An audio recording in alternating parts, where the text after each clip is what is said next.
दोस्तों, एक समय भगवान शिव जी माता पार्वती के साथ हरिद्वार में भ्रमण कर रहे थे। पार्वती जी ने देखा कि सहस्त्रों मनुष्य गंगा में नहा नहा कर हर हर कहते चले जा रहे हैं, परंतु प्राय सभी दुखी और पाप परायण हैं।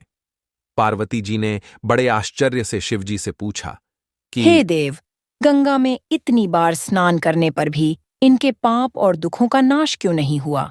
क्या गंगा में सामर्थ्य नहीं रही? तब शिव जी ने कहा, प्रिय, गंगा में तो वही सामर्थ्य है, परंतु इन लोगों ने पापनाशिनी गंगा में स्नान ही नहीं किया है, तब इन्हें लाभ कैसे हो? पार्वती जी ने आश्चर्य से कहा कि स्नान कैसे नहीं किया? सभी तो नहा नहा कर आ रहे हैं। अभी तक इनके शरीर भी नहीं सूखे हैं। तब शिव जी ने कहा, ये केवल जल में डुबकी लगाकर आ रहे हैं। मैं तुम्हें कल इसका रहस्य समझाऊंगा। दूसरे दिन बड़े जोर की बरसात होने लगी। गलियां कीचड़ से भर गईं। एक चौड़े रास्ते में एक गहरा गड्ढा था। चारों ओर लपटीला कीचड़ भर रहा था।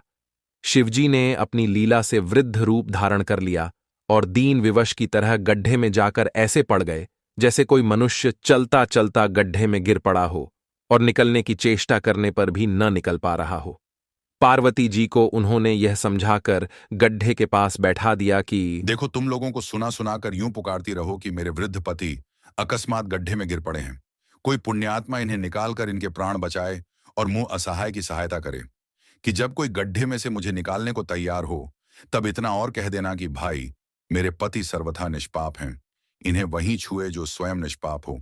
यदि आप निष्पाप हैं तो इनके हाथ लगाइए, नहीं तो हाथ लगाते ही आप भस्म हो जाएंगे। पार्वती जी तथास्तु कहकर गड्ढे के किनारे बैठ गईं और आने जाने वालों को सुना सुनाकर शिवजी की सिखाई हुई बात कहने लगी। गंगा में नहाकर लोगों के समूह आ रहे थे। सुंदर युवती को यूं बैठी देखकर कईयों के मन में पाप आया।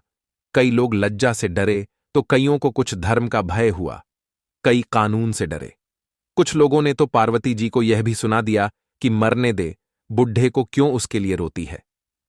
आगे और कुछ दयालु सच्चरित्र पुरुष थे। उन्होंने करुणावश हो युवती के पति को निकालना चाहा, परंतु पार्वती के वचन सुनकर वे भी रुक गए। उन्होंने सोचा कि हम गंगा में नहाकर आए हैं तो क्या हुआ, पापी तो हैं ही, कहीं होम करते समय हाथ न जल जाएं। बूढ़े को निकालने जाकर इस स्त्री के कथनानुसार हम स्वयं भस्म न हो जाएं। किसी का साहस नहीं हुआ। सैकड़ों आए, सैकड़ों ने पूछा और चले गए। संध्या हो चली। शिवजी ने कहा, पार्वती, देखा आया कोई गंगा में नहाने वाला। थोड़ी देर बाद एक जवान हाथ में लोटा लिए हर हर करता हुआ निकला। पार्वती ने उसे भी वही बात कही। युवक का हृदय करुणा से भर आया। उसने शिवजी को निकालने की तैयारी की। पार्वती ने रोककर कहा कि भाई, यदि तुम सर्वथा निष्पाप नहीं होगे तो मेरे पति को छूते ही जल जाओगे। उसने उसी समय बिना किसी संकोच के दृढ़ निश्चय के साथ पार्वती जी से कहा कि माता, मेरे निष्पाप होने में तुम्हें संदेह क्यों होता है? देखती नहीं हो, मैं अभी गंगा नहाकर आया हूं। भला गंगा में गोता लगाने के बाद भी कभी पाप रहते हैं? मैं आपके पति को निकालता हूं। युवक ने लपक कर बूढ़े व्यक्ति को ऊपर उठा लिया। शिव पार्वती ने उसे अधिकारी समझकर अपना असली स्वरूप प्रकट कर उसे दर्शन देकर कृतार्थ किया। शिवजी ने पार्वती से कहा कि इतने लोगों में से इस एक ने ही गंगा स्नान किया है। दोस्तों, इस कहानी के अनुसार जो लोग बिना श्रद्धा और विश्वास के केवल दंभ के लिए गंगा स्नान करते हैं, उन्हें वास्तविक फल नहीं मिलता, परंतु इसका यह मतलब नहीं कि गंगा स्नान व्यर्थ जाता है। विश्वास के साथ किए गए गंगा स्नान का वास्तविक फल मिलता है। दोस्तों, गंगा नदी को जीवनदायिनी कहा जाता है। आपको यह तो जरूर पता चल गया होगा कि सच्ची श्रद्धा और विश्वास के साथ गंगा स्नान करने से पापों का नाश होता है। लेकिन दोस्तों, क्या आपको पता है कि गंगा नदी पृथ्वी पर कैसे प्रकट हुई? आइए हम आपको गंगा अवतरण की कथा के बारे में बताते हैं। उससे पहले दोस्तों, आप सभी हमारे चैनल वेद पुराण को सब्सक्राइब जरूर करें, जिससे आपको ऐसी प्राचीन कथाएं देखने और सुनने को मिलती रहे। ये कहानी राजा सगर से शुरू होती है, जिनके 60,000 पुत्र थे। राजा सगर ने एक बार अश्वमेध यज्ञ का आयोजन किया, जिसके तहत यज्ञ का घोड़ा छोड़ा गया।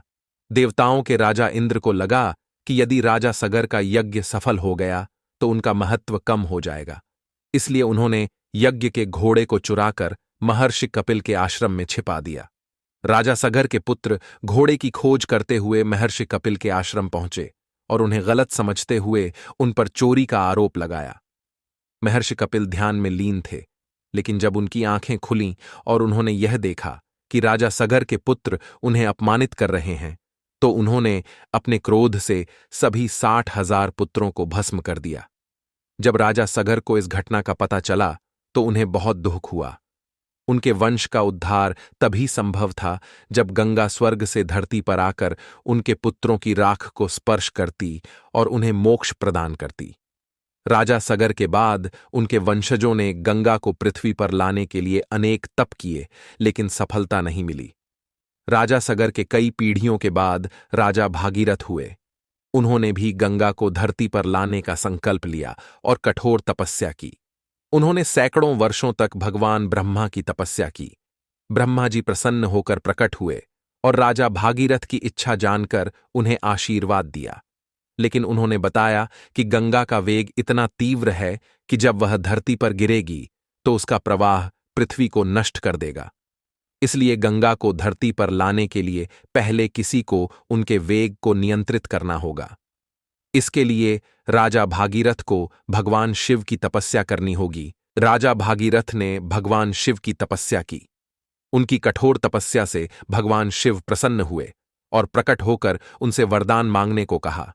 राजा भागीरथ ने भगवान शिव से गंगा के प्रचंड वेग को नियंत्रित करने का अनुरोध किया। भगवान शिव ने राजा भागीरथ की प्रार्थना स्वीकार की और जब गंगा स्वर्ग से धरती पर अवतरित हुई तो शिवजी ने उसे अपनी जटाओं में समाहित कर लिया। गंगा का वेग शिवजी की जटाओं में समा गया और वह धीरे धीरे बहने लगी। इसके बाद भगवान शिव ने अपनी जटाओं से गंगा को धीरे धीरे मुक्त किया, जिससे वह पृथ्वी पर उतरी। राजा भागीरथ गंगा के आगे आगे चले और गंगा उनके पुत्रों की राख तक पहुंची। गंगा के पवित्र जल ने राजा सगर के सभी पुत्रों को मोक्ष प्रदान किया और उनकी आत्माओं को शांति मिली। इस प्रकार गंगा के अवतरण की कथा के माध्यम से गंगा को मोक्षदायिनी और पापों को हरने वाली कहा जाता है। भगवान शिव और गंगा के बीच के इस संबंध ने गंगा को अत्यंत पवित्र बना दिया। यह माना जाता है कि भगवान शिव ने स्वयं अपनी जटाओं में गंगा को धारण किया, जिससे गंगा का जल और भी अधिक पवित्र हो गया। गंगा का स्नान करने से पापों का क्षय होता है, क्योंकि गंगा स्वयं भगवान शिव के स्पर्श से पवित्र हो चुकी है और उसका जल मोक्ष प्रदान करने वाला है। शास्त्रों और पुराणों में कहा गया है कि जो भी व्यक्ति श्रद्धा और विश्वास के साथ गंगा में स्नान करता है, उसके सारे पाप धुल जाते हैं। विशेषकर महाशिवरात्रि, मकर संक्रांति और गंगा दशहरा जैसे विशेष अवसरों पर गंगा में स्नान करने का विशेष महत्व है। इसके अलावा जब कोई व्यक्ति गंगा के तट पर प्राण त्यागता है या उसकी अस्थियों को गंगा में प्रवाहित किया जाता है, तो उसे मोक्ष की प्राप्ति होती है। गंगा अवतरण की यह कथा हमें यह सिखाती है कि कठिन परिश्रम और दृढ़ संकल्प से असंभव को भी संभव बनाया जा सकता है। राजा भागीरथ की तपस्या और भगवान शिव की कृपा से गंगा का अवतरण हुआ, जिससे न केवल राजा सगर के पुत्रों को मोक्ष मिला, बल्कि समस्त मानव जाति के लिए गंगा एक जीवनदायिनी और मोक्षदायिनी के रूप में प्रतिष्ठित हो गई।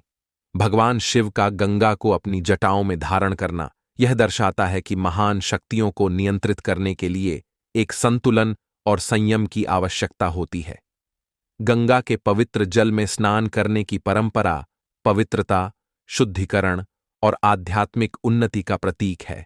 इस प्रकार गंगा स्नान की परंपरा और गंगा के प्रति श्रद्धा का संबंध सीधे भगवान शिव से जुड़ा हुआ है, जो गंगा को अपनी जटाओं में धारण करके धरती पर लाए और मानवता को मोक्ष का मार्ग दिखाया। इस कथा के माध्यम से यह विश्वास पुख्ता होता है कि गंगा में स्नान करने से व्यक्ति के सभी पाप धुल जाते हैं और उसे आत्मिक शांति और मोक्ष की प्राप्ति होती है।